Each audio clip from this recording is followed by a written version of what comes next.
গুমের ঘটনায় সাবেক প্রধানমন্ত্রী শেখ হাসিনা সহ অজ্ঞাত পরিচয় আসামিদের বিরুদ্ধে আন্তর্জাতিক অপরাধ ট্রাইব্যুনালে অভিযোগ দায়ের করেছেন ইউনাইটেড পিপলস ডেমোক্রেটিক ফ্রন্টের নেতা মাইকেল চাকমা। বুধবার সকালে আন্তর্জাতিক অপরাধ ট্রাইব্যুনালের চিফ প্রসিকিউটর কার্যালয়ে এই অভিযোগ দায়ের করেন মাইকেল চাকমা।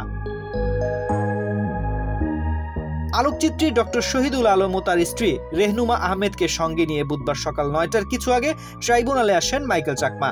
তার অভিযোগ, ২০১৯ সালের ৯ এপ্রিল রাজধানীর কল্যাণপুর এলাকা থেকে তাকে তুলে নিয়ে যাওয়া হয়।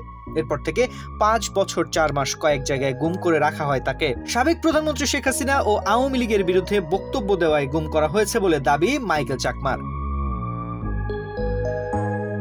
এ বিষয়ে সাংবাদিকদের ট্রাইব্যুনালের চিফ প্রসিকিউটর মোহাম্মদ তাজুল ইসলাম বলেন, আমরা মাইকেল চাকমার অভিযোগ আমলে নিয়েছি, এখন থেকেই তার অভিযোগের তদন্ত শুরু করব। জানা গেছে ২০১৯ সালের ৯ এপ্রিল নারায়ণগঞ্জের কাঁচপুর এলাকা থেকে সাংগঠনিক কাজ শেষে ঢাকায় ফেরার পথে মাইকেল চাকমা গুমের শিকার হন। হাসিনা সরকারের পতনের পর দীর্ঘ ৫ বছর ৩ মাস পর গত ৭ আগস্ট অবরুদ্ধ দশা থেকে মুক্তি পান মাইকেল চাকমা। ওই দিন ভোরের দিকে চট্টগ্রামের একটি স্থানে তাকে চোখ বাঁধা অবস্থায় ছেড়ে দেওয়া হয়। তানজির রহমান, বাংলাদেশ প্রতিদিন।